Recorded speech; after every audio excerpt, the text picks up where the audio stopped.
I'll call to order the Public Works and Utility Committee meeting held at the Lisbon Village Hall, June 18th, 2025, at the current time of 5:02 p.m. Roll call, please. Trustee Noonan, Present. Committee Member Miller. Present. Committee Member Eberly. Present. Committee Member Plus. Here. Engineer Neitzel. Here. Administrator Green. Here. DPW Director Wilakowski. Here. DC Treasurer Tremper to record the minutes. Thank you. And Committee Member Beal is absent. Excused, yes, sorry. Thank you. Stand for the Pledge of Allegiance. I pledge allegiance to the flag of the United States of America and to the republic for which it stands, one nation, under God, indivisible, with liberty and justice for all. All right. Cruising along, we have the June 18th, 2025 meeting. Oh, we got citizen comments.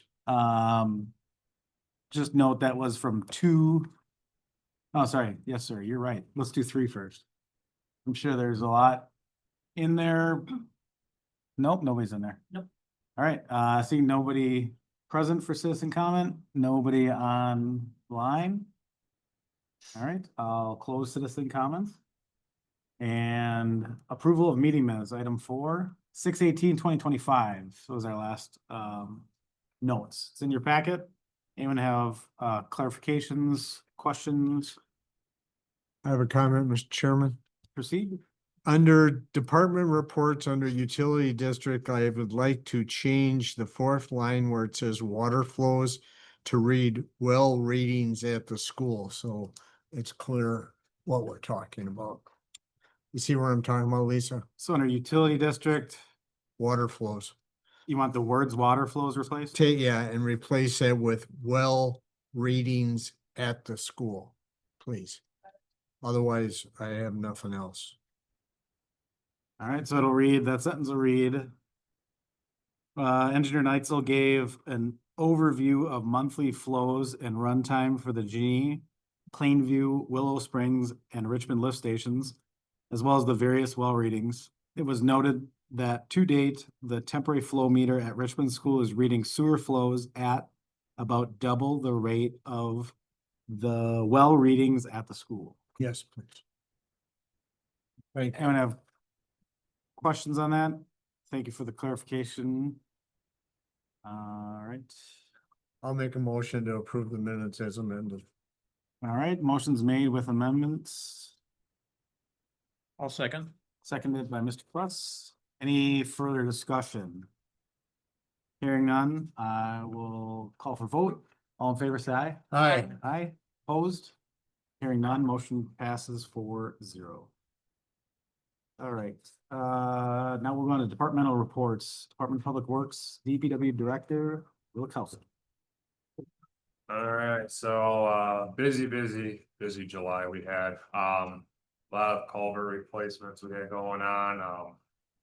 2 major ones were on Plainview Road and North Road. You can see some of the pictures, a few random ones of what we're dealing with for that.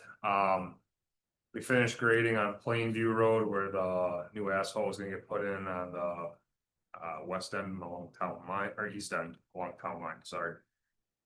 So we did a bunch of grading over there for water runoff and to match ditches up a little better and did some tree trimming in there.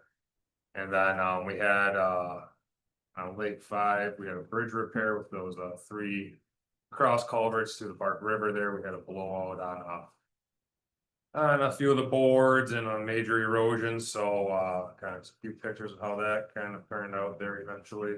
And it held through the big flood, so that's a plus. And That happened before the flooding? before the flood, yep. Awesome. Lucky you. Yeah. So then we finished up our first round of mowing.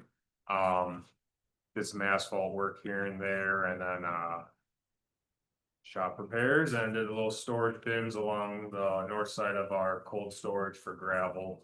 Trying to get some I always have some stock at the shop, so I don't go to the pit all the time.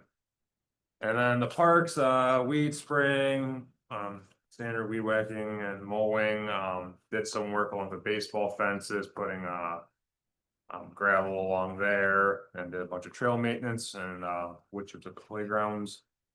For me, I helped out in the field for a lot of the projects out there, completed employee reviews, worked on, budget items for 2026, and then, worked on getting quotes for, plow trucks, cause that's coming up here, and, equipment, and, kept up with, Plainview paving as it went along here. Any questions? Oh, Did- and then- Did we gain, decent damage, I mean, any significant damage to any of the parks because of this monsoon? from the parks? Yeah, No, I think the baseball fields took a beating though. A lot of the surface has been washed out Yeah. completely, so, Mike's gonna work on. seeing yeah, how is much he it's gonna be cost able to get them restore back it properly. in the shape to use for this fall yet? Yeah, we don't have anything in fall. So Okay. the good thing is we have, come next year, you can, we'll have to see how much surface we're gonna need to Okay. restore and having, so. Okay, That seems to be the only thing that really took a major hit at the parks, but. And another sheet just has kind of our 500-year flood event. Awesome. Pictures. What was going on, no major damage, really the worst was on, that first picture you see there on Lake Drive. And a lot of debris went rushing down the hill and plugged the culvert, and Mr. Plus let me know well ahead of time what was going on, so. Good timing, huh? Perfect timing, so we fished all that out of there, got it opened up, and yeah, no major damage to any of our things that we had going on. Do you have any road blowouts or? Nick, on that first page on there, street culverts are or two, where is that? All on the sector. On the bottom picture? Oh, yeah, Right. that's up Plainview Parkway, the north end there. Oh, okay, That's a culvert we put in 2 years ago. What was it? 2 years ago? We put in the culvert there. And then, yeah, and then the third picture there, that's right along, Dominica there, that whole pond was filled up all the way over the road, which is okay, pretty crazy, so. okay, thank you.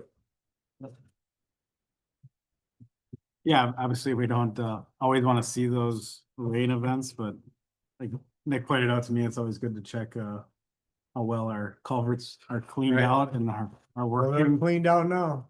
Yeah, Not that way. Well, that's the culvert that 2008 storm where it was all the way washed out, gone. oh, really? Yeah, that was crazy. Which one? The one on the first picture, the flash flood, that was gone. Just from all that rushing through, because it all comes off the golf course Yeah. and through, and I mean, the ravine back there is pretty steep, it moves pretty fast. Well, compared to our neighbors, we Yeah. came up very well. On the road. I was driving around Saturday morning expecting to see something and I didn't see anything, so. I won't be hearing any new business for having sanitary sewer anywhere. Combined sewer. Combined sewer, yeah, combined sewer is the worst one. All right, no, thanks, I mean, I talked to Nick a little bit after the events and Dan as well, it sounds like we had adequate response and preparation for everything, so Good. good job for you guys, keeping your A game always up and rocking. Thank you. All right, any questions for that? No. All right, moving on, utility district, Mr. Neitzel. Good evening. Reports in your packet. Obviously not having a meeting last month. We got 2 months worth of flow information. June flows for Janine, Plainview and Willow Springs. Flows were down for Janine and Plainview in June. Willow Springs were up just a little bit from the previous month. July flows continue to go down for Janine and Plainview. And then Willow Springs were also coming down in July from the previous month of June. If you look at the flow charts, Janine and Plainview were both down for June and July of this year from what they were back in 2024. Willow Springs at the same time were about 50% less than what they were the year prior. Obviously now coming into this next month, I'm sure these numbers are gonna shoot right back up with the rain and everything we got. Any questions on Janine? Yeah, Plainview or I- Willow Springs? Again, not making light of the fact that we got an astronomical amount of rain, but what, without even seeing the numbers for this month, what should we expect to see when we read our packet next month? Or not, like I said, the numbers are the flows are going up. I'm sure Willow Springs is gonna spike pretty high, if I had to guess. But all of them across the board are gonna go up for sure. You get a rain event like that, that's what happens. I mean, is it further gonna help us evaluate our cause that we think we have infiltration? Yeah, I mean, everybody's got infiltration. I think Jane can speak to that too. I mean, every system's got it. It's just how bad it is. So if you look at Janine and Plainview compared to like what we see with Willow Springs when it rains, you don't see a spike in those like you do in Willow Springs. That tells us Willow Springs is, And the other problem with this storm is there's so many basements that flooded, so anybody who's connected to sanitary, all that's going down the sanitary. it's all going down the floor drain. Okay, yeah. So that just exacerbates everything that way. Plus, in the case of Willow Spring where there aren't basements, it's even worse because golly, is there storm sewer of any consequence in that? I don't think so. I think it's just all I mean, ditches. so it's going all down the manholes. say a lot of I'd be those- surprised if there aren't manhole covers that were laying next to the manholes. They didn't blow out or I something. mean, there's a number of They're not- manholes that are just in between trailers. I was gonna say, they're not all They're not all on the in the page. surface. No. Oh, It's gonna be interesting to see if those So graphs you're look. telling me that the data is not gonna be beneficial, other than knowing it's high. Well, Thanks. Is there a way to get that, like a 15-day review of that, or like see August 1st through 15th? Without getting the whole month? sure.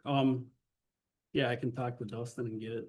Can probably send them by the week actually if I wanted. You're telling us that the last half of August isn't gonna be what? No, I just, well, I guess it wouldn't help unless I knew what the, like, July 1st to the 15th was to compare, but. I guess you can wait till the end of August. Yeah, if you want something by the week, just let me know. I can get it from them. Yeah, I mean, I think that's where I was going too, is like, can we use the extreme amount of rain to help understand what our system is experiencing? Other than water in it?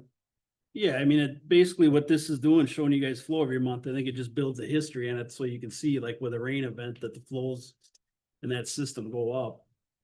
In Willow Springs is just kind of a constant. Well, it's not like Richmond School where you got kids in school and things like that. So Sure. any questions on Janine, Plainview or Willow Springs?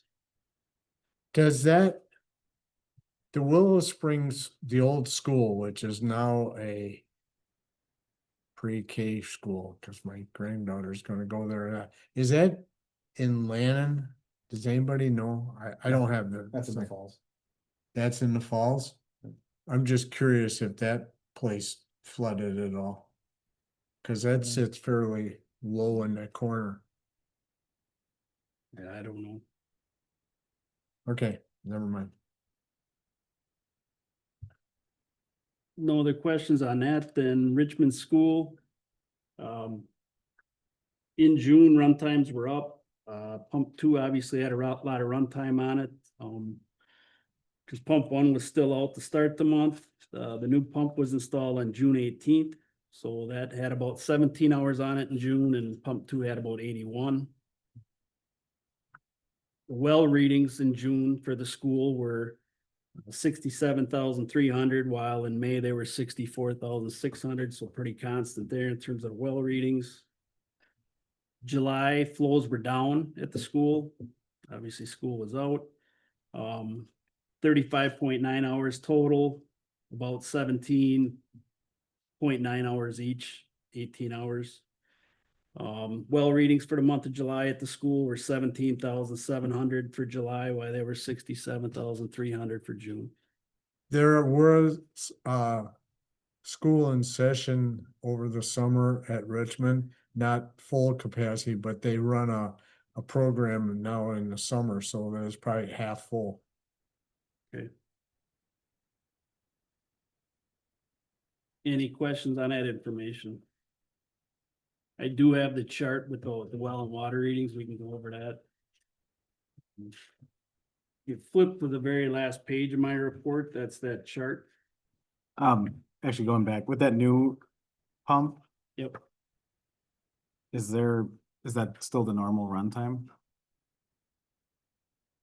I mean, it's running 7.3% of the month.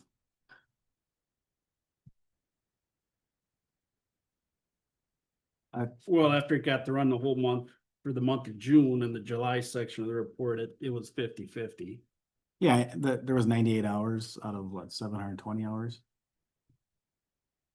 That pump ran in the month? in June, well, in May, under the June, rather than the June report. Yeah, it says June 2025, the lift station had a total runtime of 98.5 hours for the month of June. Yeah, that was basically in line with what we saw in 24, down a little bit.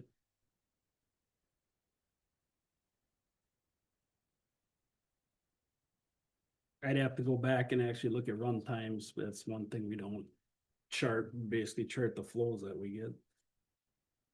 Because I mean, wow, this is 7.3% of all hours, a lot. Doesn't seem like a lot. Well, you're looking at the school, which is only occupied for a portion of the Yeah. day. Do they do a lot of stuff in June in Richmond, or is that? They run, I think, 2 programs up there they're like makeup classes for kids who are enrolled for the whole thing, but it's probably at least half time what a normal school week would be. So it's not like the place is vacant and there's 2 people working up there. Yeah, because I mean, they would have been there until like the 10th. Full day school.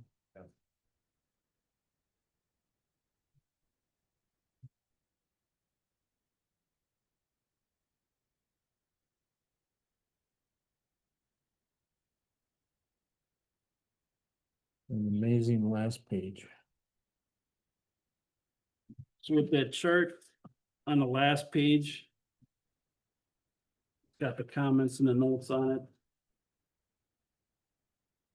So village staff took readings. We tried to take them in the morning and then at the end of the day. You know, basically once village staff was done working for the end of the day, they'd pull a reading. The meter actually in the lateral, obviously that's taking readings every day throughout the day. So those are constant. But as you can see, if we look at May 22nd, there's about 1,200 gallons of water that were used on that day. And that's basically 10 hours worth of reading. But throughout that day, there was 4,124 gallons of sewage flow that was recorded by the flow meter. Then between the 23rd and the 26th, we didn't have any readings. So what we did is took the last reading that we had on the 22nd, minus the first reading that we had on the 27th. We had about 8,800 gallons of water. And if you add up those days with the sewer flows between the 23rd through the 26th, that comes up to about 30,000 gallons of sewer.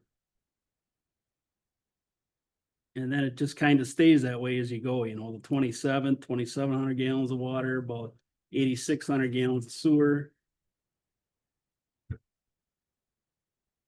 So there's definitely more sewer leaving the building than there is water being used. Was this shared with the school? I have not shared it with the administrator yet. She knows it's put together. I wanted to bring it here first and. Well, if this doesn't prove the case, I don't know what does. Yeah, this kind of tells the story. 3 or 4 times.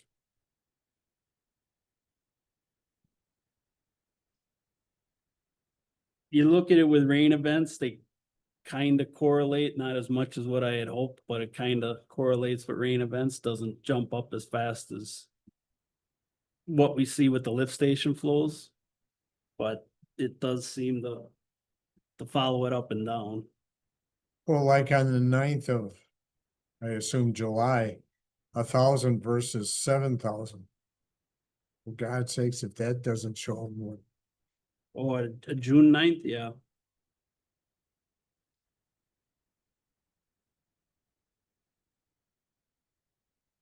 Now granted, when we got the note on the side there for like June 9th, that the water reading was for a 10-hour period, but that was while school was open, so really for the remainder of that day, there shouldn't have been much for water being used.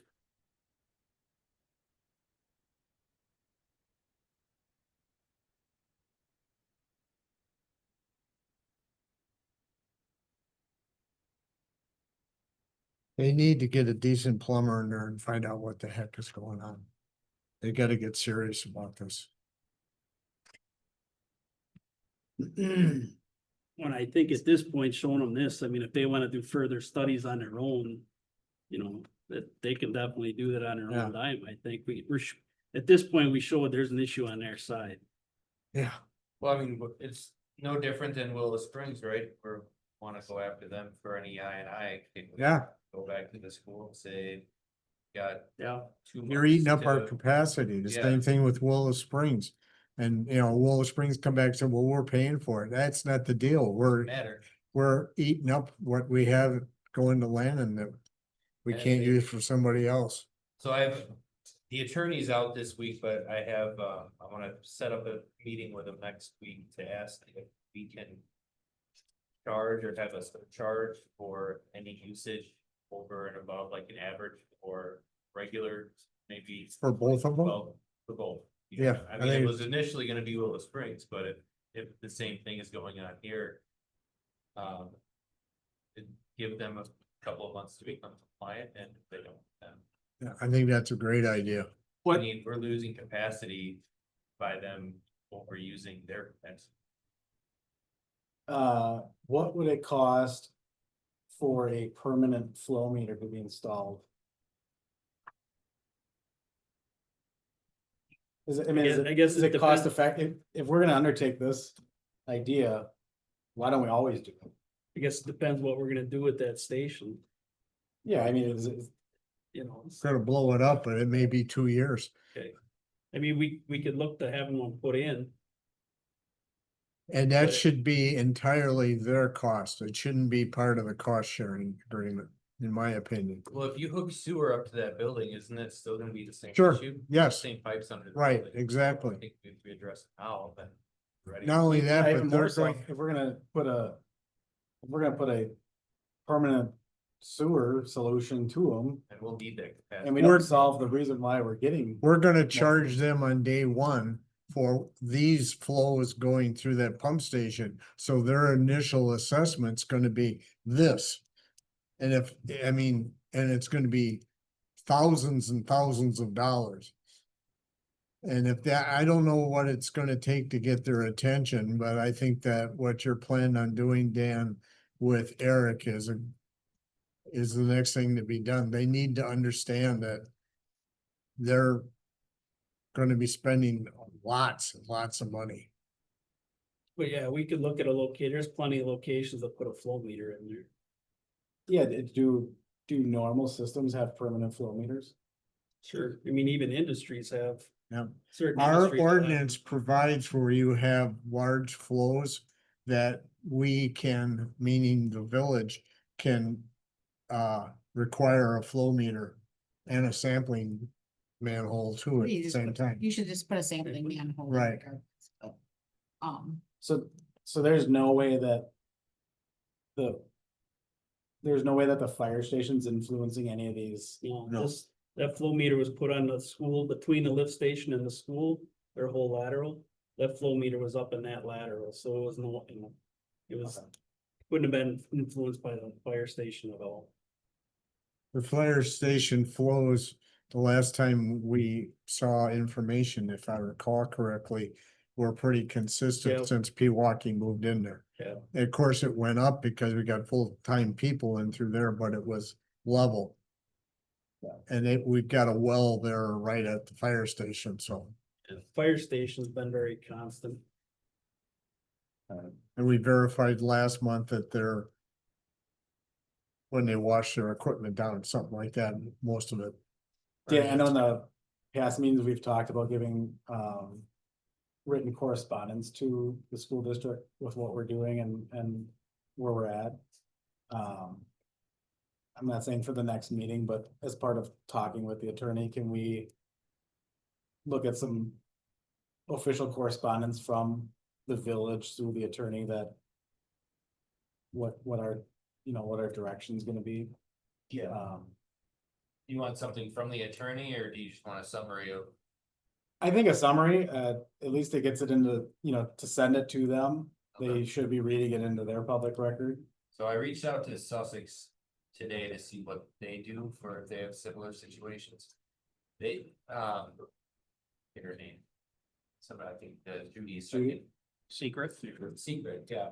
She said that they don't usually ever have to do a surcharge or charge for it, but they do send a letter, and their letter is a lot nicer than what I would have sent, but it said, that there's capacity that you're over, you're using too much, and that our staff can come out and help with whatever, if it's a small repair, otherwise you have a number of days to come in compliance. It would be something like that, but we're not gonna be able to help them. So they're gonna have to just figure it out on their own. I think we've taken a lot of proactive steps to help. I know they've been working with us, but It's been Right. 2 years at We're- least. It's gonna we've be, finally done our diligence to isolate. yeah, I mean, I would, Willow Springs and the school, I think are kind of on the same exact. Yeah. I don't, I'm not even gonna touch on the unfinished business, we can keep it there, but just know that's kind of the plan of both. Sure. I mean, for Willow Springs as an example, for them to start looking at their problem is gonna be a significant investment. And the owners of that facility are, I don't know what's gonna happen. They may say it just ain't worth it. Well, we need it, that's why we need a charge for that Yep. capacity, I mean, and if, they might say, fine, we'll pay the charge. And- Right. No, But, it's eating up our Well, capacity. I'm not sure if the ordinance is written that if Willow Springs, especially with the whole sewer system that's there. I mean, the very least you can go in and see if their manholes, the construction of their manholes, that would be like step one. I don't know if we would be able to take on that project and then bill it back to them. I'm not sure if that's how the ordinance is written or not, but that might be a way to at least get something going for them. I mean, the televising that system would be the other part of that, but if maybe when you're talking with the attorney, if it's something that the village would take on those costs and then charge it back to them. Yeah. Because it's just something you can't keep ignoring, I guess.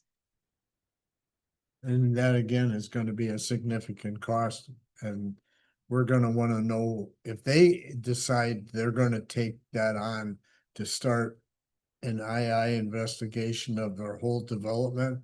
We're gonna wanna see who's doing it and what the scope of it is. We don't want some fly-by-night basement dewaterer. I'm doing not it. I even think sure. that's why the village should be the one to maybe coordinate the televising and the manhole inspections and just bill it back to them. Yeah, cause then at least you know it's done by a Right, reputable Yep.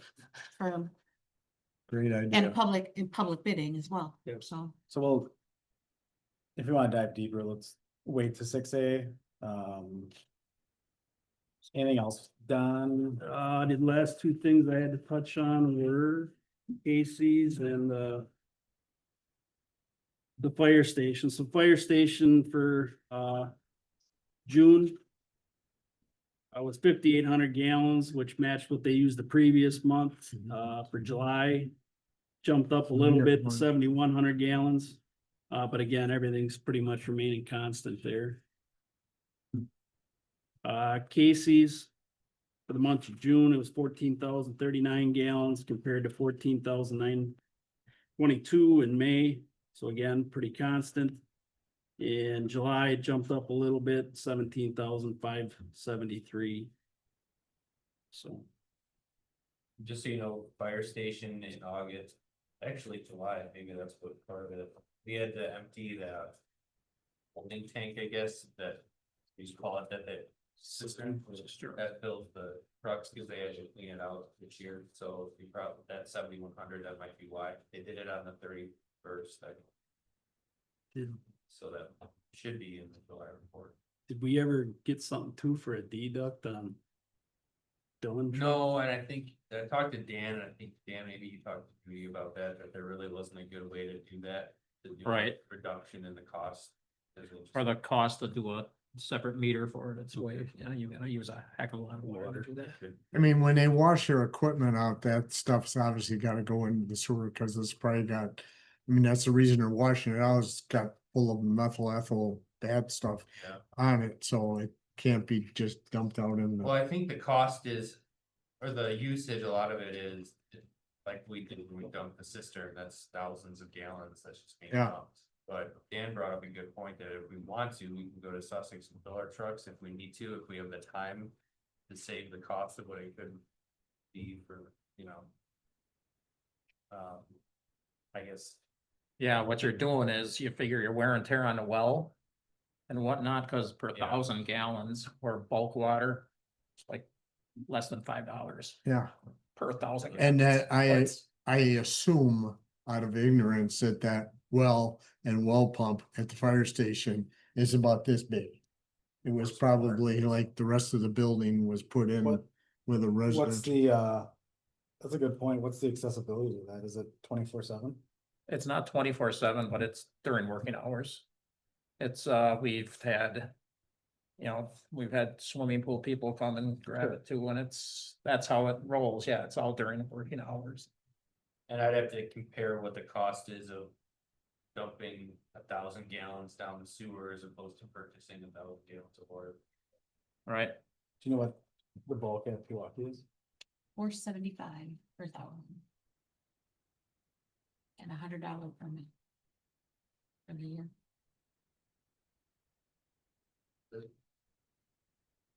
I'll run it by cheap, but we're gonna probably have to fill for water. I mean, how Yeah. often do they do? Well, that? and I talked with PFD, and so if it's a mutual aid run out of Lisbon and then they dump the water on whatever.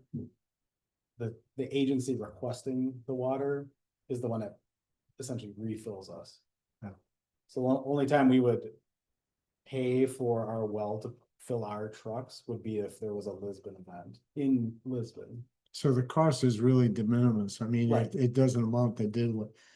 Yeah, I mean, it's only a few bucks here or there. Yeah. Just the- But Right there on the well. I just don't wanna Exactly. have to I put a think that's new the well most- in, Right.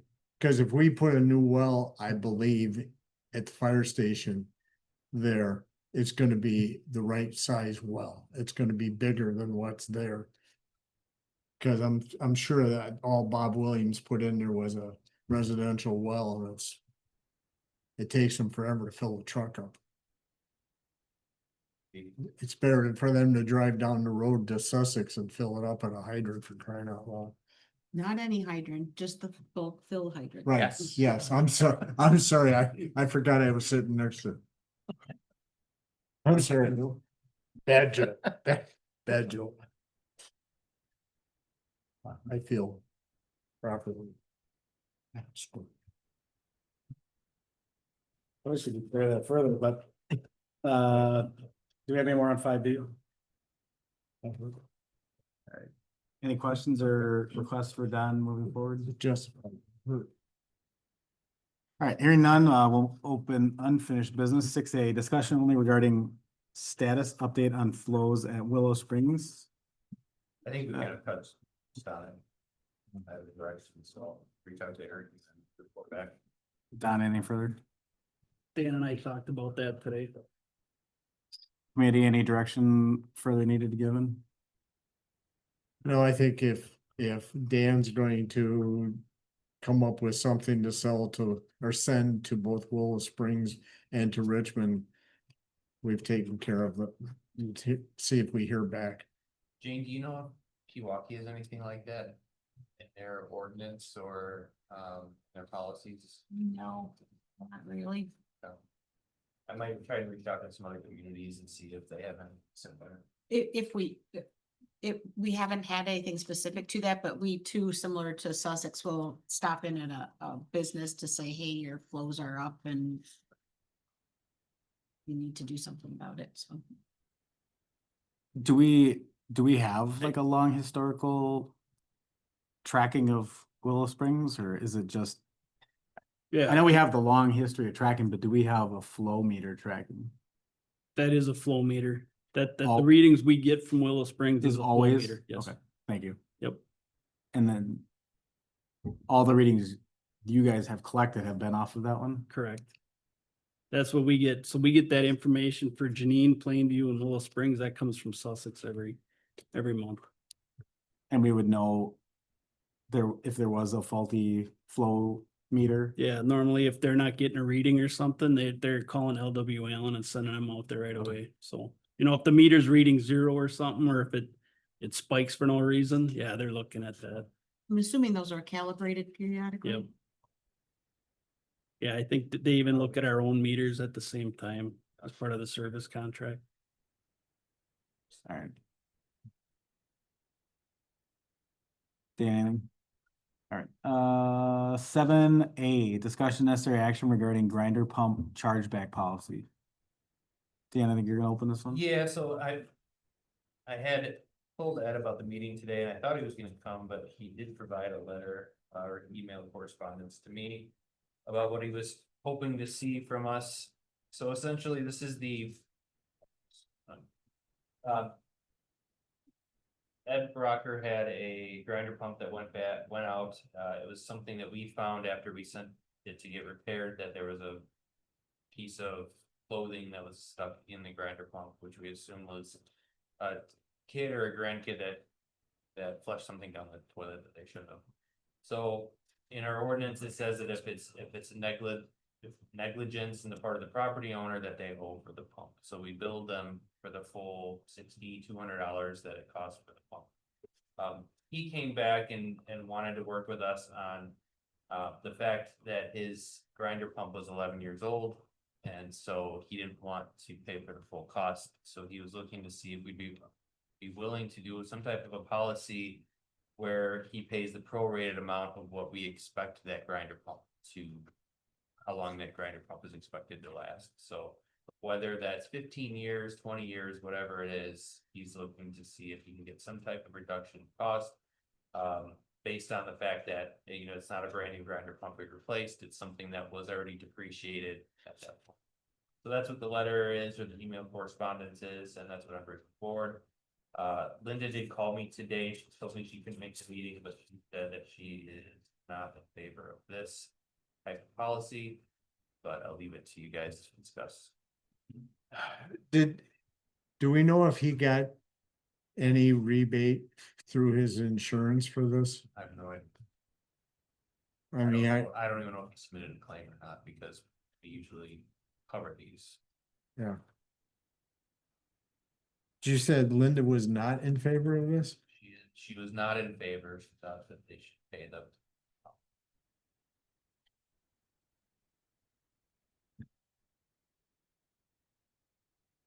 I agree with Linda. I don't agree that we should be prorating this cost. It was a plugged pump. It had nothing to do with the wear and tear on the pump. It had to do with the fact that the pump was plugged. I'm concerned about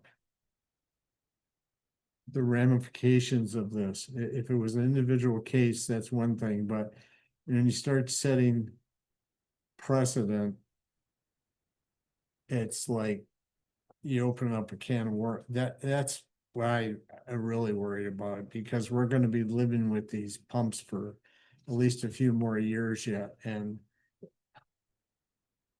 I understand his position, Mr. Brocker's position, and I'd probably take the same thing, but I just don't wanna start a precedent, and then somebody comes in and says, well, you know, this 3 years ago, the same thing happened to me and blah, blah, blah, and I'm going, we're gonna end up spending thousands of dollars trying to figure this out. No one's gonna be happy. I agree. Well, if you do this, you have to make it a policy change. You Yeah, can't just and- do a one-off. It would have to be anything. would have a prorated policy. I mean, unfortunately, users, I'll use that term, get stuff stuck down their plumbing on a regular basis, and it's like, it's unfortunate, it's too bad, so sad. I got grandkids, and one of the three would probably do something like this just to see what would happen, and it's big.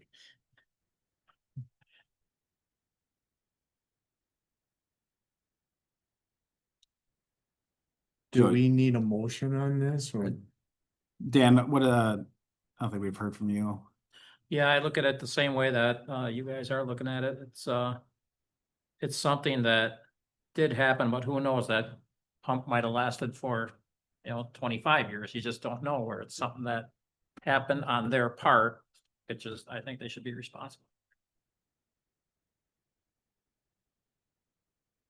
Kid needs to be put on timeout.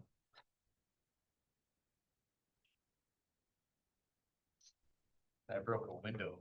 I was 8 years old. I got grounded for a summer, so. Oh, yeah, that should be a long time out there. I started my dad's barn on fire, so I mean, I can guarantee you it was more than a timeout that I had to deal with that when I was about 10 years old. Didn't learn anything, but.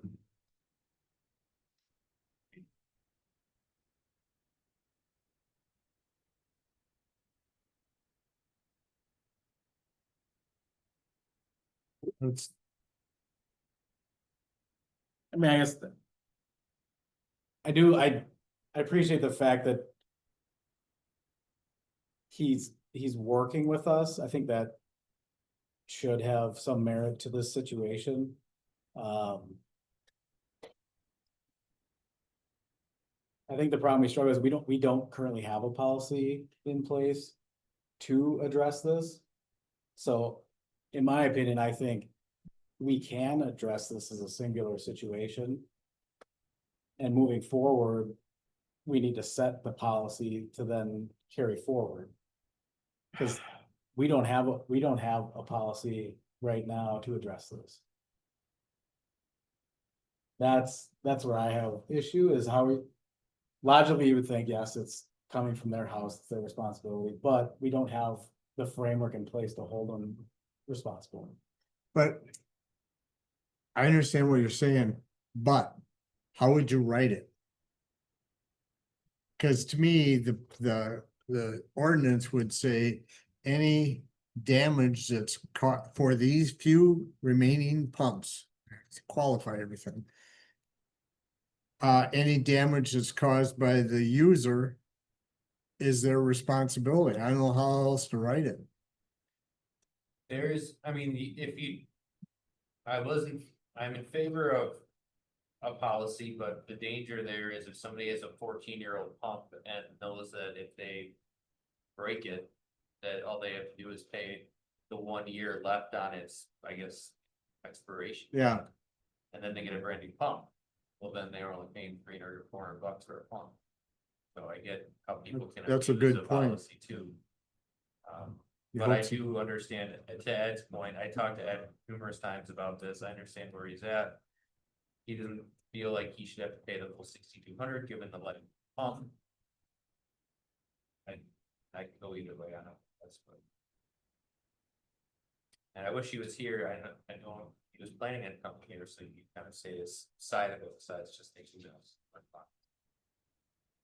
You know, it's interesting in the fourth paragraph of his letter. He said the E1 says, I assume he talked to somebody. The average life of the pump is 8 to 15 years. I find that extremely interesting because I've bought literally thousands of these things. And all I ever hear from E1 is they're good for at least 20 years. That's the guy who's trying to sell it, you pumps. Dan, if it's to any benefit to the committee, I see a person labeled as Ed Brocker on Zoom. Yep.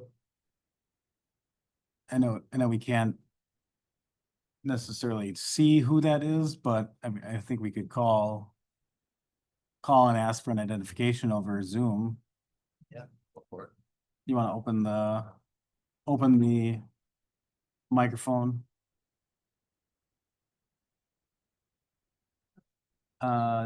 You have to go to the participants at the bottom and unmute them.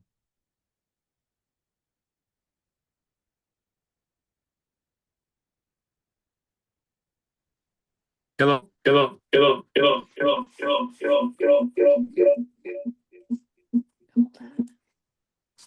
Hello. Hi, this is committee chair. Does this trustee- work? Can- Sorry. can- Technology, no place for wimps, but I'm trying. Yeah, we're currently talking about a grinder pump issue with Mr. Edward Brocker. Are you Mr. Edward Brocker? Yes, that's me. Sure. Can you And state it- your name and address for the record? Sure. My name is Edward Brocker. My address is West 220 North 8143 Town Line Road, Lisbon, 53089. All right. I presume I'm correct in stating that we're addressing your issue right now and you're the one that's given the village correspondence about the grinder pump? That is true. And I'm sorry I couldn't be there. I meant to be there, but it's just one of those days. Yeah, we understand. Well, we're glad we have you on Zoom. So is there, I mean, I know you put a written correspondence. Is there anything else you want the committee to hear? Before? Well, I would like to point out a couple of things. Like the one gentleman said, well, Environment One says, no, that's not true. I sent Dan Green literature from Environment One, wherein they say that the average life of a grinder pump is 8 to 15 years. And when I talked to Dan Green, we came up with then the average, of being whatever, 11, 12 years old. I'd also like to point out that when Todd from Joe DeBella came here, he told me, well, with the age of your pump, he said, it's not worth trying to repair it. I mean, we do repair some, but it's not worth repairing. It should just be replaced. And I said, well, that makes sense, but obviously you'll have to check with the town. So he did check with the town and they did replace it. Then from what I understand, the town of Lisbon, the village of Lisbon, I'm sorry, it's an old habit from a guy in his 70s living here all my life. But the village did have it repaired. And that repair agency said, yes, there was something lodged in there, some clothing, and that froze up the impeller. So they cleaned it out, and then they put it in the test, and it passed all of the tests. So I was never given an option about having it repaired. When I talked to Joe Osterman also about this, he said, no, Ed, this is not right. Another thing I also sent to Dan Green was an E1 brochure where E1 points out how the super duper impeller that they have that will grind up, textiles and other debris. So that shouldn't even be a problem. Well, it was a problem. It happened. I realize they can't predict everything. And I also realize that a manufacturer's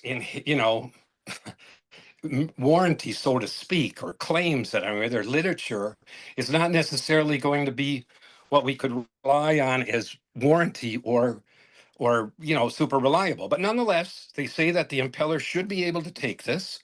They say that the average life, not some guy on your board, but this is Environment One saying this, is saying that the average life is 8 to 15 years old.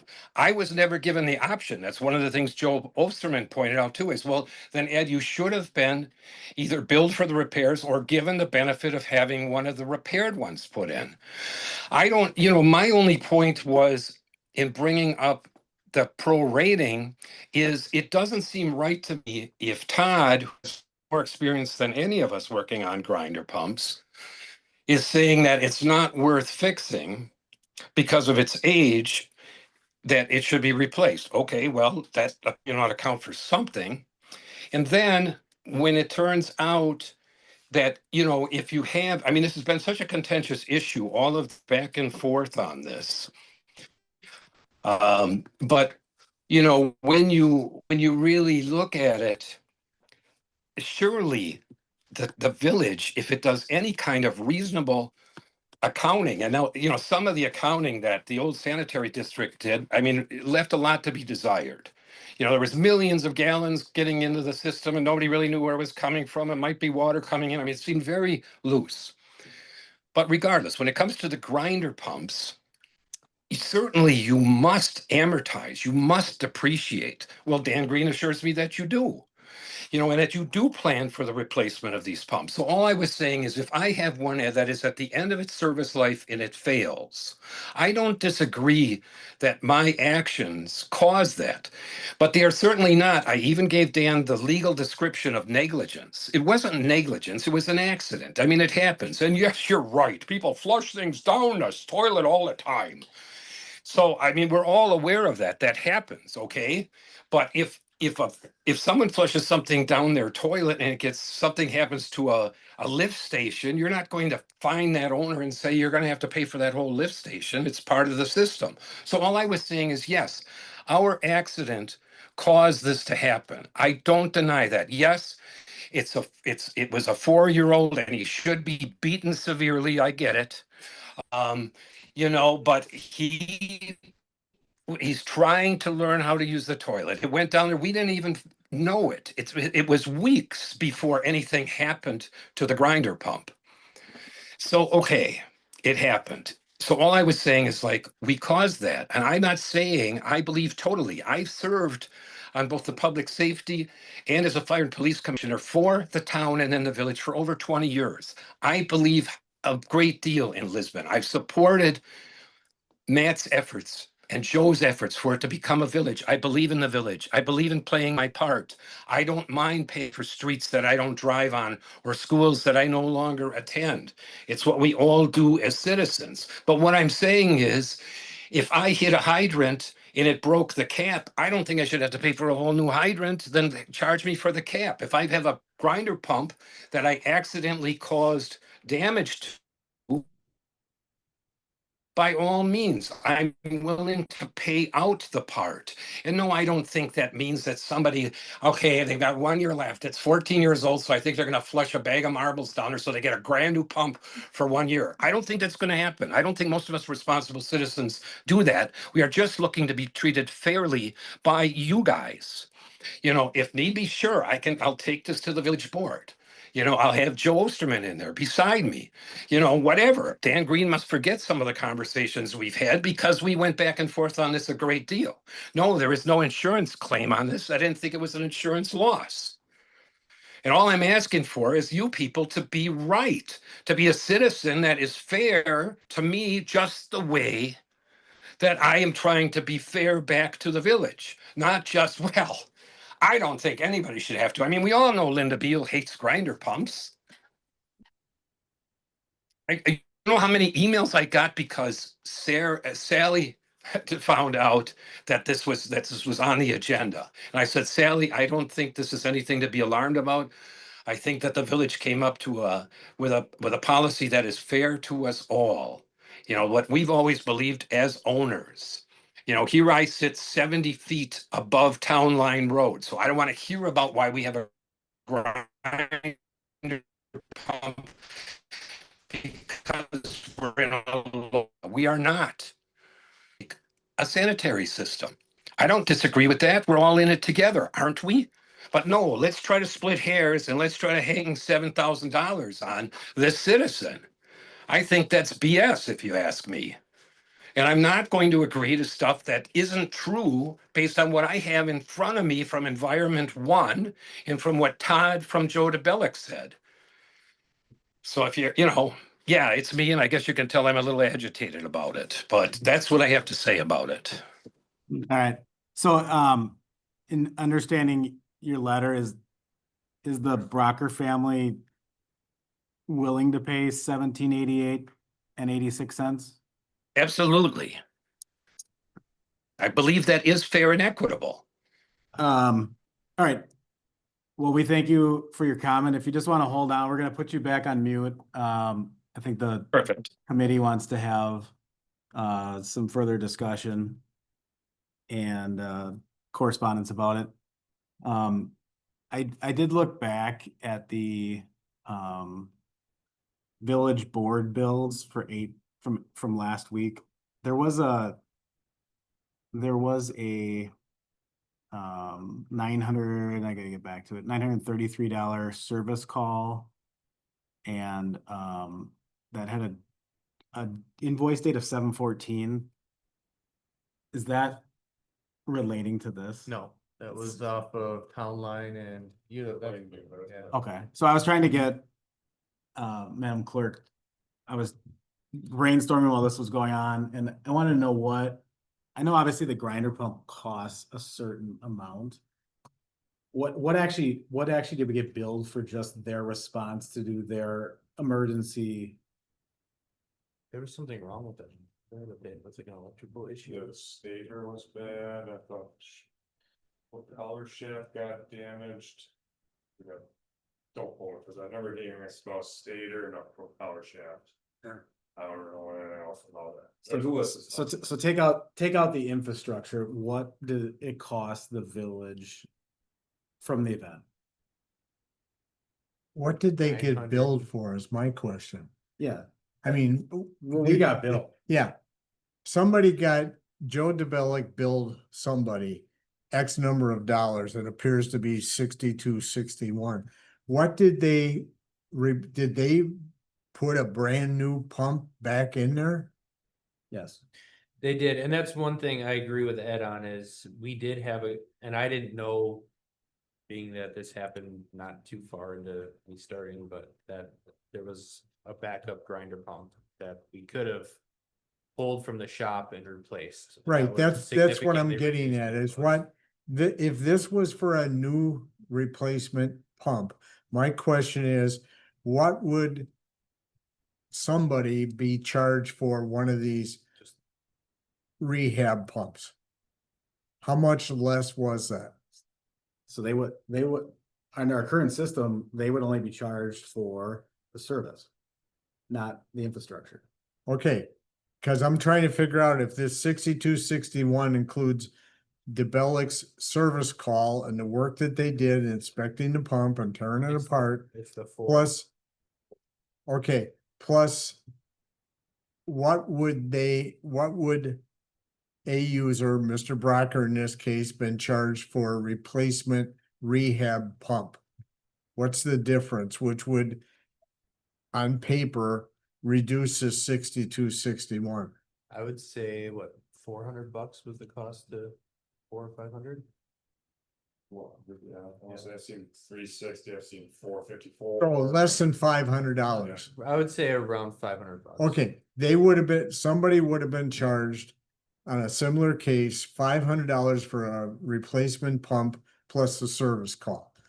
What I'm getting at is, this 6261 is for a brand new pump plus the service call.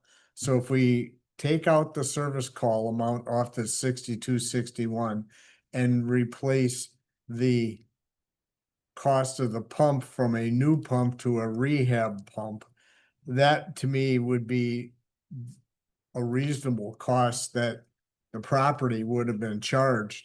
Yeah. And then go from there. So I think we're on the same wavelength. There obviously is a cost to rebuild a rebuild pump, Right. and there also is a service cost to inspect, To get the plumber to out get the there. plumber out there and to Right. get the plumber to do the work. Right, which to me is a set cost, whether it's a new or used or whatever it is. So in my book, the 1788 is covering that liability. That would probably be close. That would probably be anywhere, probably around 15. Me personally, I heard about this issue. And I said, Mr. Brocker should come forward and give us what he thinks is fair. This isn't what the village thinks is fair.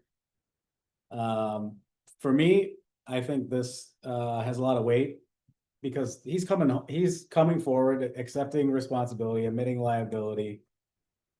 You don't see that in this day and age, and I don't think we are setting a policy because our current policy is garbage to me. I don't think we're setting a precedent because we're gonna establish a policy later. And I think we need to move on, accept this 1788 and Right. be done with it. I don't, As long as it cover, I mean, we've replaced yeah, 4 pumps in the time this committee has been stood up. This isn't a big issue. He's right. Nobody's grinding marbles down their grinder. I have a 4-year-old, now 5, and I'm glad nothing got shoved down my private system, but Well, I, the utility budget is fine. We haven't had, but this service call and the one you referenced, and that's it so far this year. So that's not an issue, but just to be I clear. would strongly urge the committee to accept this and move on. I agree. If Mr. Brocker is willing to page 17, round number 1,700, whatever that in the number he's got here, his calculation, that to me sounds like it covers what should have happened, and in the future we'll just try and get Debelic to use the rehab pumps instead of these new ones, and we won't have this problem. But for this case, I agree. I think he's being fair, and stuff happens. And at the end of the day, we're not talking a lot of money. Jane or Dan? Yeah, I disagree. I'll go with it. At the 1788. Just to clarify, I did work with Mr. Brocker on some type of average lifespan of what we're seeing from these pumps. I did also say that I can't guarantee that the policy would pass, but that I'd bring it to the board. But I was working with him on it, and he is correct that in what he said about the A1 pump brochures and all of that, but I just want, if we go ahead with this, I want to make sure the motion includes a statement that this does not set a precedent going forward. right. I just want to be clear that we're not if we were to accept the 1788, 86, we're not making that our policy under 7A. Okay. Is that fair statement to say? Yeah, I mean, sure. I guess I'll make a motion to accept the voluntary proposition from the Brocker family by way of Mr. Edward Brocker to accept 1788 and 86 cents to resolve the grinder pump issue at his residence. I'll second it. Motion made by myself, seconded by Mr. Everly. Any further discussion or consideration? All right. Vote in favor, say aye. Aye. Vote opposed, nay. Nay. Motion carries 3-1. Thank you, Mr. Brocker. So can you update Mr. Brocker outside of here as far as the process goes? All right. Sorry, thank you very much. I appreciate your consideration and Yep. we'll Please get have it taken care of right away. Mr. Brocker, please have further conversation with Mr. Green. He'll update you with what the They maybe didn't. process looks like. Okay, will do. Have a good night. Thank you. All right, so we are still on 7A, discussion necessary action regarding grinder pump chargeback policy. yeah, so we had a quote from League Insurance Company, which is a transition that the village is going to be making for all of its other property, liability, property in the open equipment. And they quoted us with a no-fault sewer policy, which would be if there was a sewer backup in somebody's basement that it would basically be an extra policy that the village has to help cover remediation or whatever needs to happen to make that right. Yes, so it's on top of any homeowner's insurance coverage that they may have. And it's more of kind of a luxury item for the utility to have in the event that there is a sewer backup in residents' houses. The insurance company said around 30% of municipalities take this coverage. Most don't because we're a municipality, we're typically not at fault when that happens anyway. So insurance companies take it, will cover. However, if you're not 100% on top of televising and doing all the proper maintenance, then there is some risk to the village. So I just, the board wanted this to be brought up in front of you guys, just as an FYI, that coverage is available if we so choose. I didn't budget for it for 2026, but, it was just Yeah. something to bring to consider. Isn't the additional coverage we're talking about based upon this rate sheet $19,000 and change, not 45? Correct, it's a $19,000 Okay. policy. So at least we know the basis of this. Yeah, Yeah, so like Mr. Green stated, this was part of the quote. So instead of just writing a standalone, I asked for it to be brought and us only consider the piece of it. So the board didn't have any technical expertise. Obviously, Dan did his research and talked to the league. I thought it was important to bring back to us for consideration, given our backgrounds. So is it, anyone got opening? So what is, how do they handle the grinder situation? Because I don't think that's necessarily typical of a sewer system, but they would cover any kind of backup caused by a grinder's pump failure. I would think so, but I don't know, we didn't go into that much detail about it. So I'm, it was I'm, just a general. you know, when it says no fault sewer, it covers more than grinders and everybody who has a defective, what I'm concerned about is somebody has a defective lateral because they don't maintain it or it just it's broken. It's covered under this and I'm going like, boy, oh boy, I can't believe, I mean, give it last weekend with an inch of rain for crying out loud and somebody's got a lateral that has got a crack in the darn thing and their basement fills up with sewage. I appreciate what happened and I feel sorry for him, but I don't think, you know, it clearly states and the precedent has been there for decades. You're responsible from the connection to the main into your house. And this would open this up to say, well, heck, the municipality is gonna cover your lateral forever and ever, and I'm going like, whoa. I'm not interested in opening up that can of worms. I look at it as it would be an additional insurance policy for potentially a homeowner to get that has sewer backup, but it's being paid for by the sewer utility customers Yeah. directly. So it's them basically paying for additional insurance for themselves. But do we want to be the middleman to do that? I guess is how I Well, look at it. yesterday coincidentally, I was on the phone with our insurance agent. Cause I was concerned, although knock on wood, we didn't have a problem with this recent rainfall event, 1,000-year event. And I said, what happens if my sump pump just stops because it's worn out, it just stops because it can't keep up, so on and so forth. They said, well, your policy, my policy covers $10,000 worth of damage with a $500 deductible. Anything over and above that is yours, except if the water comes through the wall, you are covered for zero, which is standard homeowners policy. Fine, I really am concerned about this and we're opening up. Somebody can come back and say, well, you're covering up every time cause I don't want to take care of fixing my lateral. The village's insurance company is gonna pay for that. I don't think that's right.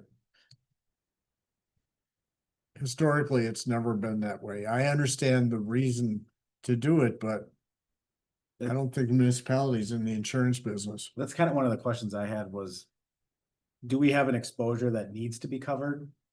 Then go get this $19,000 policy, or are we creating an avenue for somebody to give us an exposure? I mean, Because we're if there's a paying- blockage in the main, that's the responsibility of the village of Lisbon.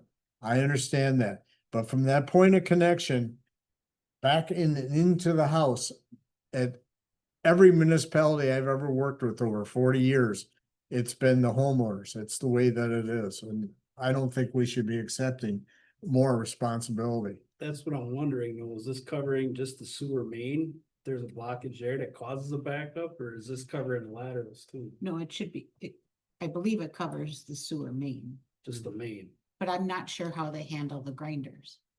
So what about the lift stations then? How far do we go with it? Well, Yeah. the lift stations are covered under our insurance policy in general. Okay, Yeah. So they're listed as separate items that are covered. Can, This would just be the main, but um, I don't know about the grinder. is that Rick that we were dealing with? Yeah, Can you reach out to Rick and just ask him for the declarations for the no-fault sewer? Yeah, I think it's a great idea. I mean, this isn't something I figure we would resolve tonight, but I think that's, I think, and Rick's a great guy. I've known him. His kids used to play soccer with ours. I know him. But yeah, I agree. That's what we should find out what we're buying. right. Cause I really am concerned It's like about. buying an extended warranty for a car and you figure Yeah, out it doesn't cover geez. anything but a term. yep. Yeah, there's only 30 of those on every day on TV. well, my initial thought was that we've gone through however long this sanitary district's been around without it.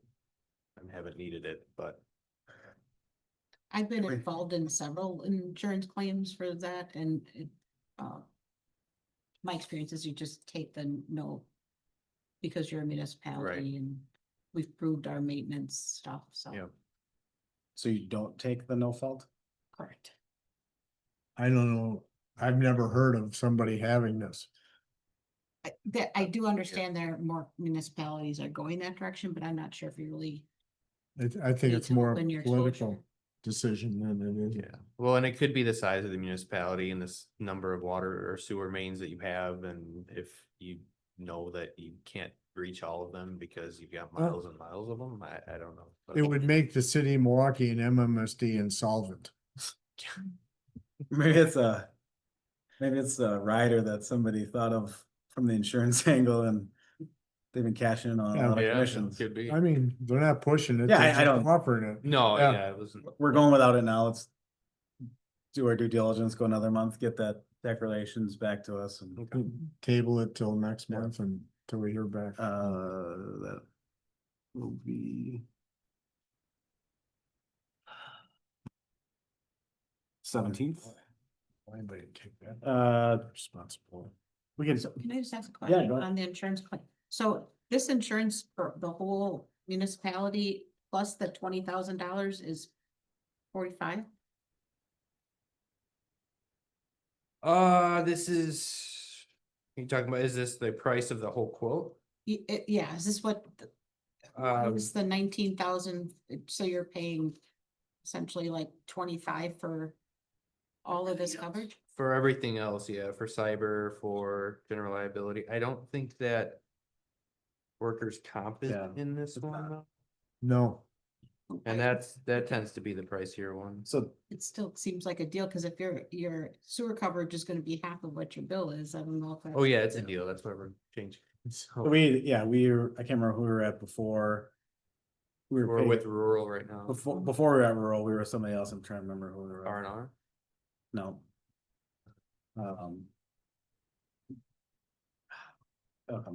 But anyway, we were with a certain company and then we're like, we should really look at this. So we looked at it. you're and rural- paying, there's farmers.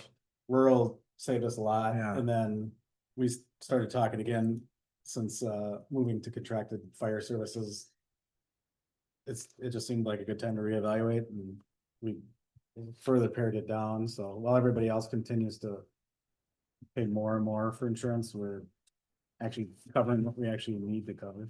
I mean, I would have guessed our insurance for the village was a lot more than $20,000. I swear to God, that's, Well, this year it was. it's like my homeowners. Yeah. It'll be more, it's more than that. It is, 'cause- The workers' comp is. Yeah. the liability. That's- Okay. That's it. Can we just table that then Yeah. for next month and, We okay, can table that to 9/17. I'll make a motion. September, Or, right? we don't need a motion, do we? Okay, We're not taking any act, or, no, we're not, that's a Yeah. non-action. alright, Parks. we are on 7C, discussion necessary action regarding public access to Lisbon Community Park. Is that this one here? Oh, that's the big one. Yeah, that's Yeah, going off okay. of Lake 5. I received, and I didn't put it in your packets, but I can, if we further consider it. I received several emails I was talking with some neighbors who lived in subdivisions that were adjacent to Lake 5, and they had asked whatever happened with the paving of the path that we currently maintain along Lake 5 that Oh, essentially goes from Merton, Lisbon Community Cemetery yeah. up the east side. From of the road. Barnwood all the way in Yeah. Martin, all the way down. So I said, well, we applied for a grant, we got accepted for a grant.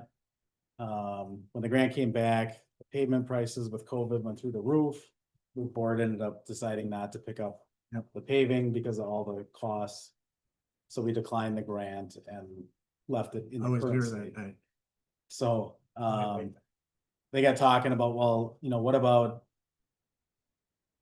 what about making access from the north to the park? And I'd been talking with Nick and we were talking about the crossing at the Park River there and how there's needed work needing to be done, so I just thought it was a good time to bring forward access to Lisbon Community Park.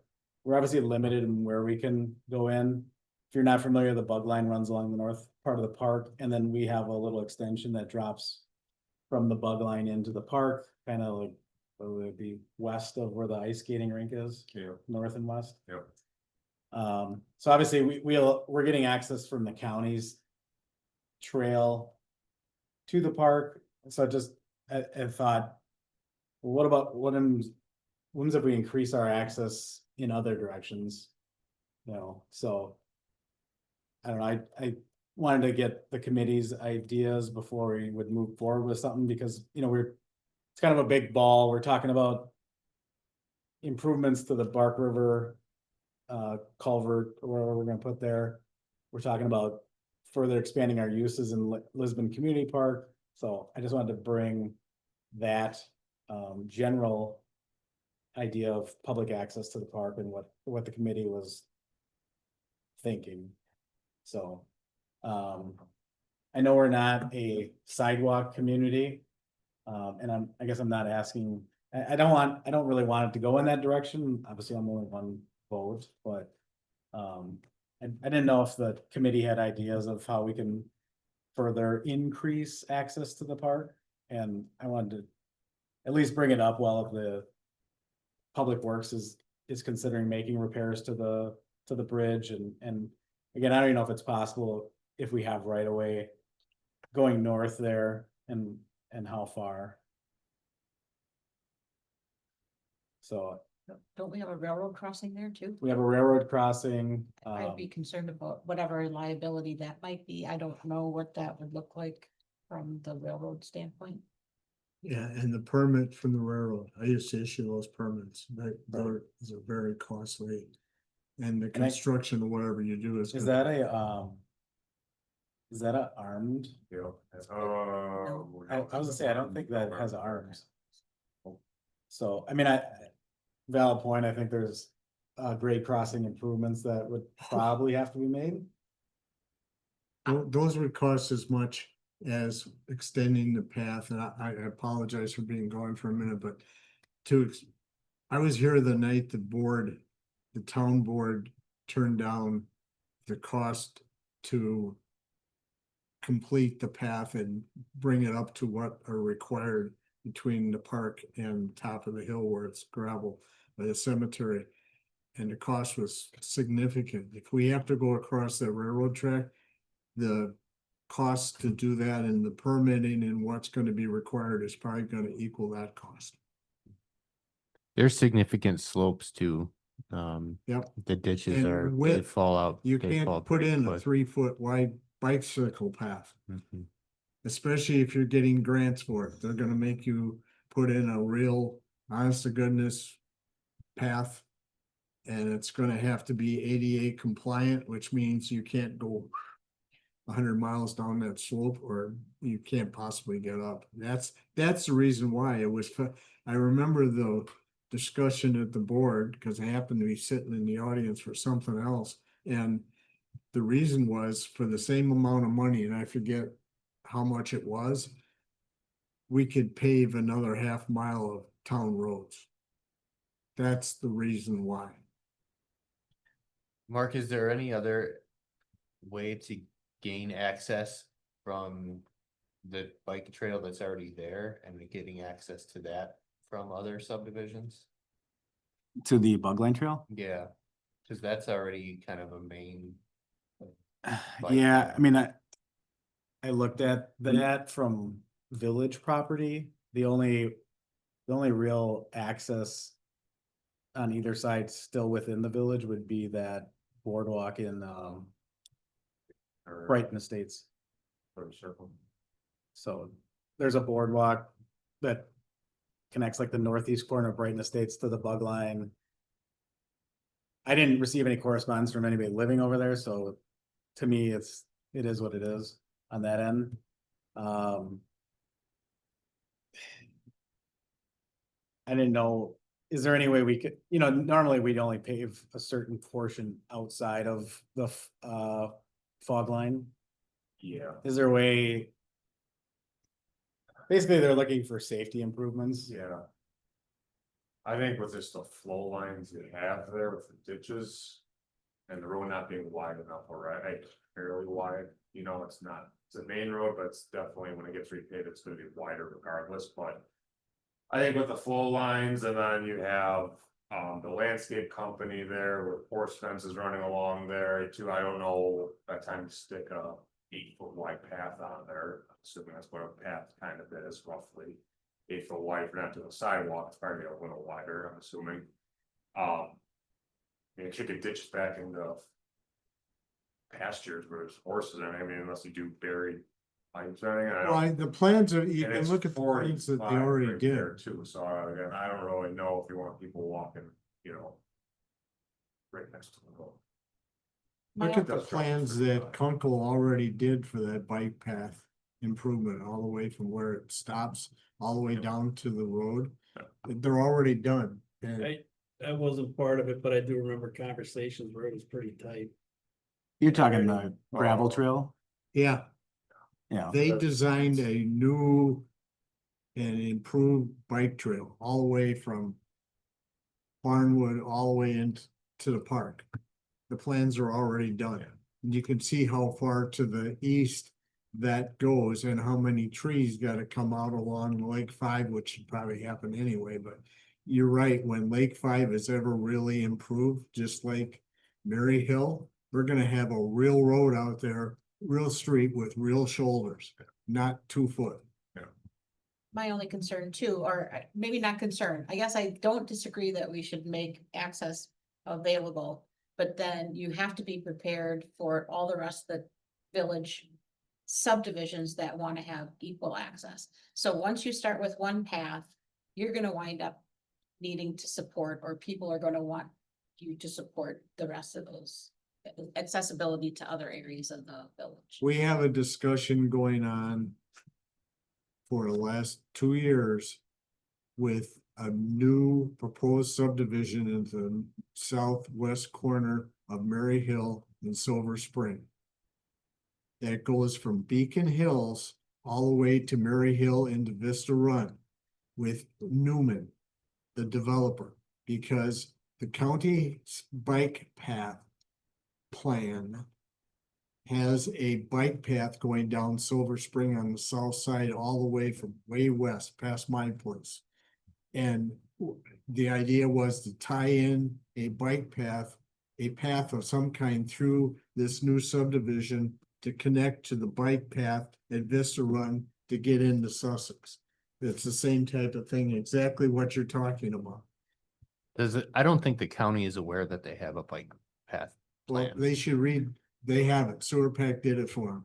We, when we met with them on the County K project, and Yeah. I mentioned what's in their bike path plan, they didn't know that there was one. Well, Dale, So it was- I think it was probably done, quite frankly, before Dale Shaver took over that job. Oh, wow. But it's there someplace, and if they go to Sewer Pack, because I remember, because I was the one that started this whole thing with Newman 2 years ago, and they agreed to it at that time. I haven't seen anything since that they've shown the darn thing on it, but it's in Dale's office someplace, and it was probably done under the auspices of his predecessor, because Dale's only been there about 15, 20 years. But I know there is one, cause I had it in my hand at one time. Well, we referenced it in some of our maps as well. Yeah. And that's what I was showing them. Yeah. It was done by Sewer Pack. I don't know if it'll ever be put in, anyway. Um, one of the things I did notice was, in 23 Summit adopted a updated comprehensive outdoor recreation plan, Corp. Yes, And in there, they addressed parks, trails, open spaces, and systems leading to. I don't know that the Village of Lisbon has anything alike. Well, it's one thing to have a plan, it's another thing to implement it and the Sure. cost that's involved with Yeah, it. the And cost usually, is- once you look at the cost, then everybody shudders and then Sure. it goes nowhere. I know there was a park plan in recent years that was brought forward to the village board. I don't think that was a comprehensive outdoor recreation plan. was that done internally No, by the park committee? It was done by Beerbicker, I think. Was done by who did? Beerbicker? Okay. that Yeah, for who Summit. our planner is. No, from here, the one we have. I don't know who did summits. Because there's criteria that are required for corp plans in order to use the reason most people do corp plans is to become eligible for grants. And if you don't do all the stuff in the corp plan, which is all laid out in there, that's why they cost what they do. And as Jane says, once you see what parks costs and all the stuff they recommend, it's really significant. Everybody thinks that a park is just a piece of grass. Well, good deal. Parks are very expensive. I mean, I understand, I love parks and I'd love to have your grandkids playing them, but they're not cheap. Especially that stuff they put in. Trying to, it's like a 90-some page report, Yeah, trying to see. Looks like they used their planner, which Yeah. was cause they would. Amy Beer Barrows. Pepper would've been our. you Oh, have a Amy is their county? planner? Short, Elliott and Hendrickson Incorporated. Amy was from the county and then she started her own business a couple years ago. So it looks like that was village staff that was part of it, and then their, Well, there's public hearings. Public and Works public Director. meetings, and yeah, it looks like they stood up a, you think sewers are bad? yeah, they stood up a comprehensive outdoor recreation plan and master plan review subcommittee, Yeah, which Oh, was, 2 planning commission members, 2 village board members, so 4 residents, I know, 6 residents. it's its own little municipality. Well, given the next item and some of the other things going on, can we wait? to Yeah, do it? no, I'm not, I mainly wanted to bring the discussion forward. I didn't think any action was gonna happen because of it, but. I think our piece of government on this committee. You know, we sometimes have a narrow focus, we're doing well, but. I want other committees to hear that we're considering it and, you know, I think the parks. Hopefully they're watching our meetings and. Maybe they, would take up the idea of a corp, I don't know, It's been brought up at the Parks meeting. so. I just think it's responsible, so. At the end of the day, that gentleman at the end of the table's gotta find the money to pay for all this stuff. I'm not saying we need to take it, Yeah. I don't hear any action coming out of this. No, I think it was a good, I just wanted to let people know that several people did reach out to me and it's something we're hearing from, so. Does anybody wanna make action on this? Okay. Hearing no action and we got no further discussion, I'll close that item with no action taken. And 7D, discussion necessary action regarding preparations for submittal of an amendment request to sewer pack to expand the sewer service area.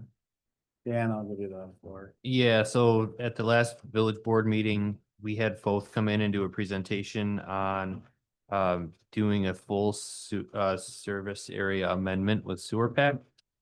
And in that discussion, he also talked about doing a full comprehensive plan amendment or update for the village as well. And the board approved, from what I understand, both items kind of simultaneously. You need to do one to be able to properly do the other. So we move forward with both to get the process started. I had a conversation with Orin today about getting the comprehensive plan amendment done we're looking at probably a 2045 comp plan. So that we can start looking at and identifying areas that we want to see sewer extended to, and then work with Foth's engineering team on doing what necessary steps need to happen in order to make the sewer service amendment possible. So this is just an update right now, but just wanted to give the Public Works Committee an update that we're moving forward with it, and I'm sure you guys will be involved down the line as we get into the nitty-gritty of it, so. I Really think all- that the board decided to go this direction with it, instead of just doing an amendment to the sewer service area. Yeah, we kind of talked, Mark and I kind of addressed some of the planning elements to this and how it's just good planning for the village, that we don't maybe just look at one small area, but we take into account all the areas of the village. And I think the comp plan will serve that well to kind of understand where the village is going in the next 20 to 25 years too, which I think we all need to figure out what we're doing in regards to that. So looking forward to it, and it should be a fun year to year and a half. So. And then we all keep our fingers crossed that the pump station at Richmond School keeps again open. Yeah, and I think they're gonna review some alternatives to that too, so. We don't have Fred's parked out there 24/7. Okay. Yeah, thanks to members of this committee and staff for, this wasn't easy. It's, there was a lot of encouragement and preparation on all aspects to get us where we are today, so you know your portions, and thank you. And if you see if you see going forward where you could help insert yourself, please do that through Dan, and he will get the ball rolling as he always does. So Dan, do you need any action from us for this? No, just an update. We probably want to keep it as a recurring item, and because it's gonna continue to come up over the next 6 to 8 months, so. Thank you, and I see the Madam Clerk is adding that to 8. So I'll close this and I'll call 7E, discussion of necessary action regarding updates to sewer service code prior to submitting amendment request to sewer bag. I'm not looking for any action on this tonight. Joe went through the code in a lot of detail and supplied a lot of thoughtful comment and updates. I don't want to dive too deep into this tonight, because given the sewer service update that we're going through, we're probably going to make a lot of corrections over the next year. So Additions. yeah, so for now, I'd say just leave this as unfinished business, and we can get back to it as we continue to work on updating the code, because we're gonna have to do sewer connection costs and hookup fees and all sorts of stuff. So it would not be beneficial to approve. No, because we're gonna Any- have to amend it again in 6 to 8 Big time. months probably. It'll probably be 50% bigger. Yeah. Right now, we're living with what's been there for 5 years, and we're gonna have to deal with issues, in my opinion, that come up on a singular basis and limp along. Mhm. Cause right now, until we can see what we're gonna be when we get this other stuff done, I think it's just a waste of time. And I'd rather see the engineer kind of drive some of those Yep. discussions than just us trying to figure it out right now.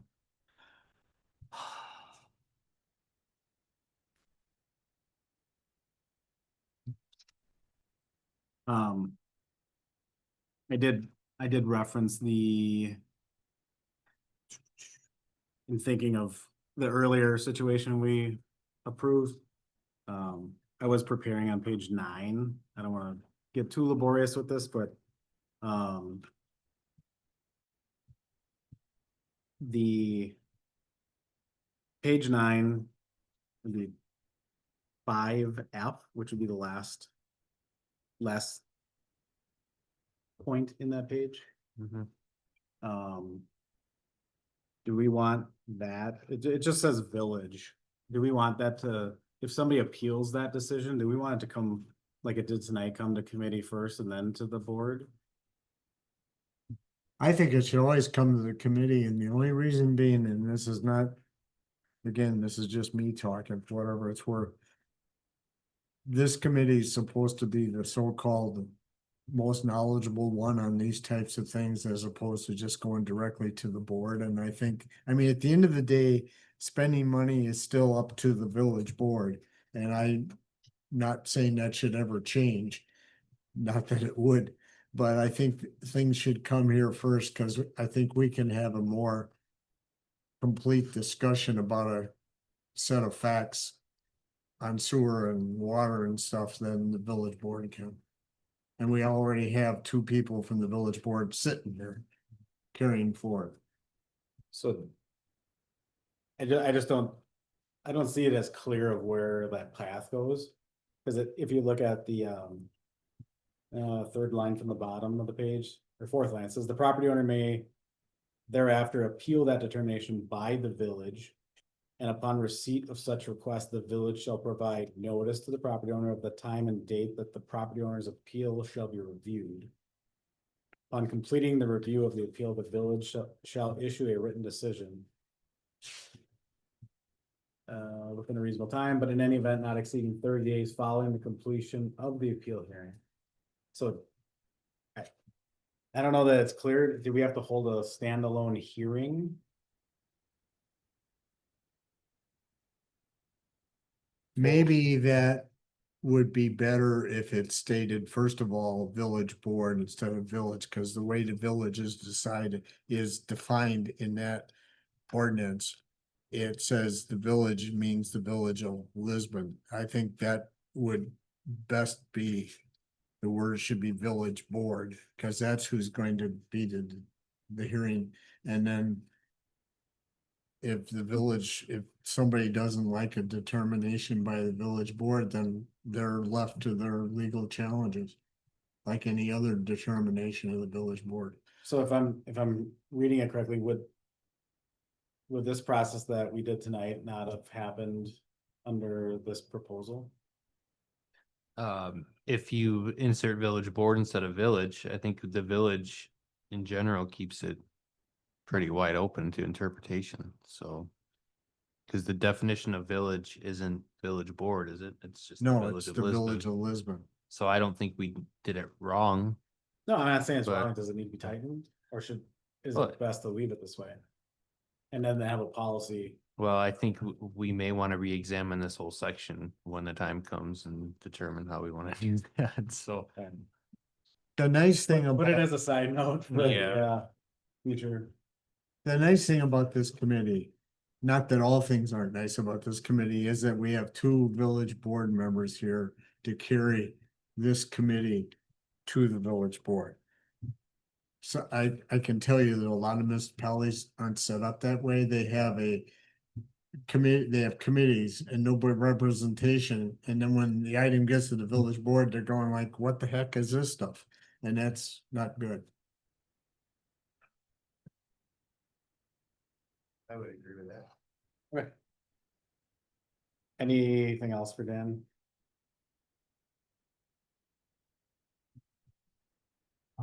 Right.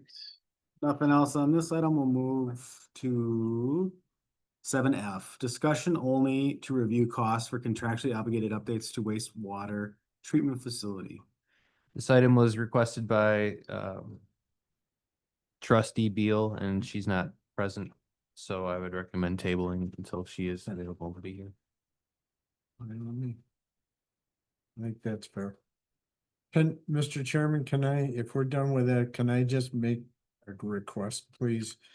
To make sure, I just want to make sure that this decision that we agreed to tonight regarding Mr. Brecker, if Brocker. is that what's his name? Yeah.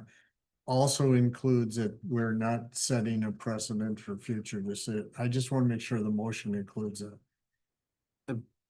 I believe, yeah, I think you made a motion though. my motion was. reflective Okay, of I it. just want to make sure. It's just stopgap.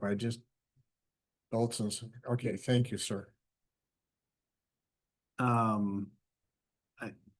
Is there anything we need to know about on 7F as far as right now, or is this trustee Beal It was only? trustee Beal's request. Alright. There's something in the packet that just explained what the costs were from Sussex, but I don't know what to do about it. I'm not inclined to table it, unless somebody else wants to make that, but if so, the, items to be placed on future agenda is open up until the point of publication for the agenda for the next month, so if it wants to be, I don't have any discussion on it, Works for me. so.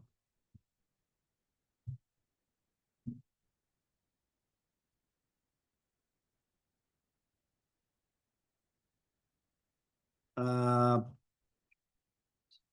8 items to be placed on a future agenda. Madam Clerk, can you reread what? Sure. I have, 3 possibly, if we're not gonna. I guess I'll go through what I have here. So we're going to revisit the supplemental insurance quote from the League of Wisconsin, of municipalities. Continue discussion on the sewer service area expansion. Continue discussion on updates to the sewer service, code.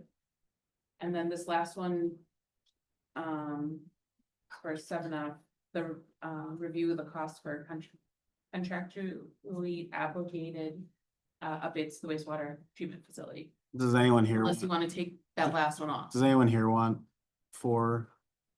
Okay, So take the last one off? if, Okay. if trustee Beal wants to add it later, Okay, again, like I said, it's open. then I have those. Committee members, any others you'd like to see at this point? Obviously, you're open to contact staff up until agenda publication. Mr. Green, do we have any items that this committee has to address regarding budgeting items that have to be done? Cause if we didn't do it this month, we're gonna have to do it next month, but you're already into the budget, but is there anything we've got to review? Not off the top of my head. I know that Judy said that they're gonna have to redo a lift station. I don't know exactly what that all entails or how intense that is, but Okay. we will probably have to pay a portion of that.